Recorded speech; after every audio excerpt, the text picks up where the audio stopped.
Maybe we should just start messaging Nike, Instagram, and putting some pressure on. Imagine being the world #1 in tennis and still having to ask your own fans for help getting your sponsors' attention. That actually happened. During the WTA finals in Riyadh, Aryna Sabalenka made an unexpected comment that quickly spread across the tennis world. While discussing her Nike apparel, she joked that maybe fans should start messaging Nike on Instagram and putting some pressure on the company. She even hinted that better designs were supposedly coming in 2027. It sounded lighthearted, but for many fans, it raised a bigger question.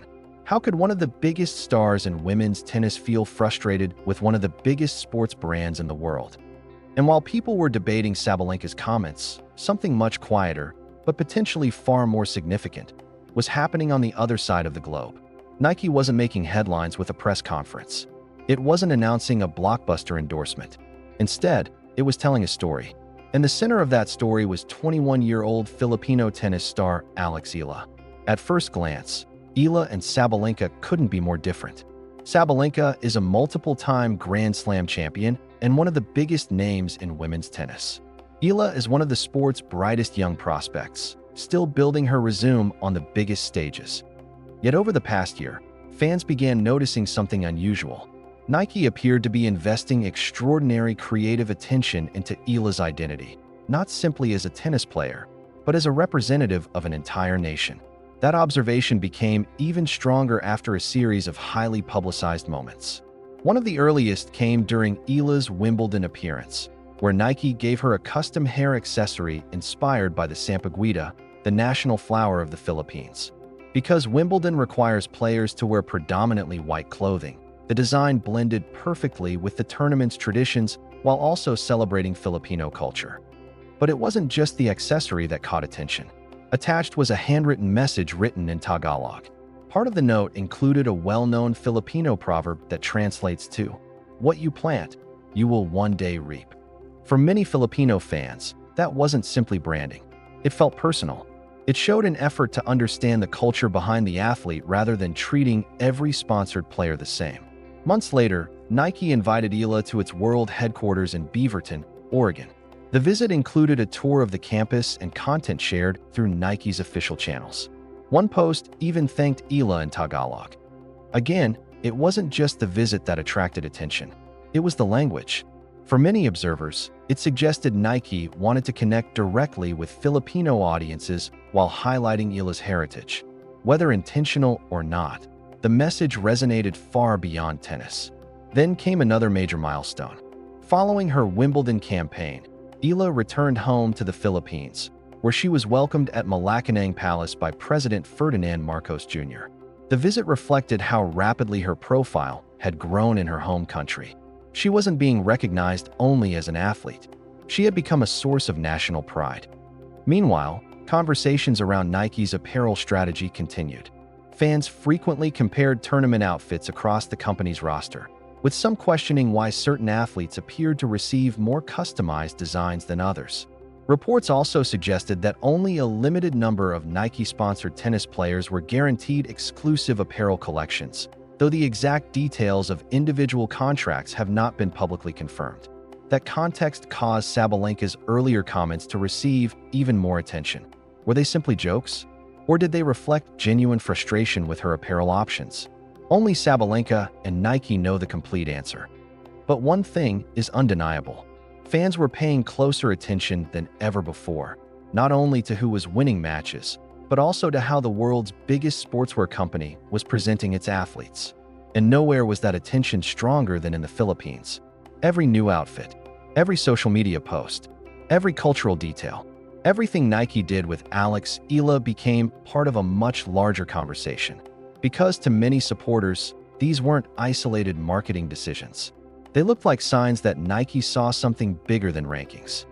The company appeared to recognize the power of Eala's story, her journey, her background, and her ability to inspire millions of young Filipinos dreaming of following the same path. Whether that interpretation proves correct over time remains to be seen. But the conversation was only getting started. And the next chapter would make the comparisons between Eala and some of tennis's biggest stars even harder to ignore as the tennis calendar moves toward the North American hardcourt season. the spotlight is shifting once again. The Wimbledon DC Open, the Canadian Open, Cincinnati, and finally, the US Open. These tournaments won't just be about rankings or trophies. They'll also become another opportunity for fans to watch how the biggest brands present their biggest stars. Every time Alex Eala steps onto the court, people aren't only analyzing her forehand or backhand anymore. They're looking at the details, the outfit, the accessories, the storytelling, the message behind the design. That's a remarkable change for a player who is still at the beginning of her professional journey. For years, tennis sponsorships were judged by one simple standard: results. Win Grand Slams, reach world number one, lift trophies. Then the biggest endorsement deals would naturally follow. But today's sports landscape is more complicated. Global brands aren't simply searching for champions. They're looking for athletes who can connect with people beyond the court. Athletes with authentic stories. Athletes who inspire new audiences. Athletes who represent cultures, communities, and the next generation of fans. That is one reason Alex Eala has captured so much attention. Her rise isn't only about rankings. It's about representation.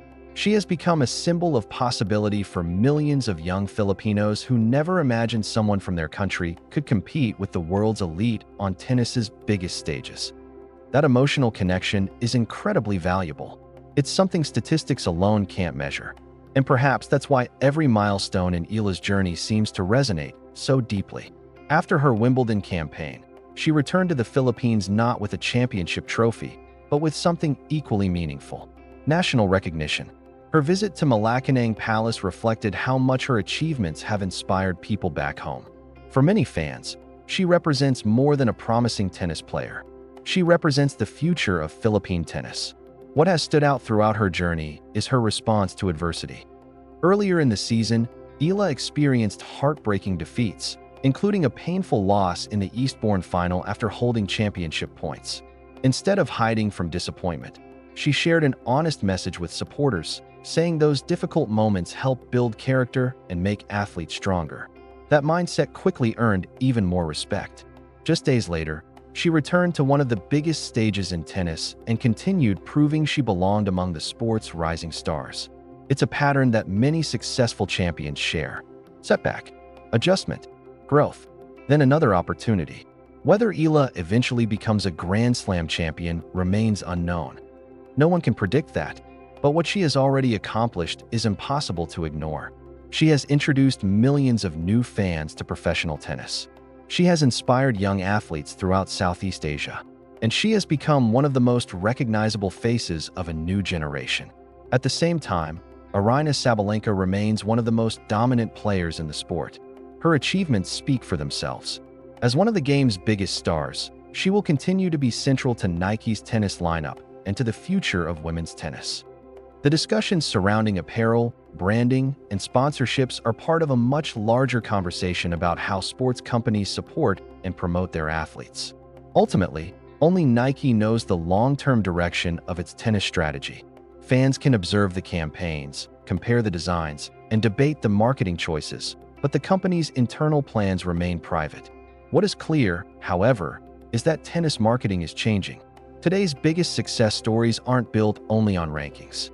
They're built on identity, culture, connection, and authenticity. That's why Alex Eala's journey has attracted so much attention around the world. She isn't just chasing victories. She's helping introduce tennis to an entirely new audience. And that may prove to be just as important as any trophy she eventually wins. The next few months could reveal even more. Every tournament, every appearance, every campaign, every new design, fans will be watching closely, not simply to see who wins the matches, but to see how the stories continue to unfold both on and off the court. So now we want to hear from you. Do you think brands should focus primarily on world rankings and championships? Or should they also prioritize an athlete's story, cultural impact, and ability to inspire new generations? Share your thoughts in the comments below. If you enjoyed this deep dive into the business side of tennis, make sure to subscribe and turn on notifications so you never miss our next breakdown of the biggest stories shaping the sport. Because in modern tennis, the biggest battles aren't always decided on the scoreboard. Sometimes, they're being written long before the players ever walk onto the court.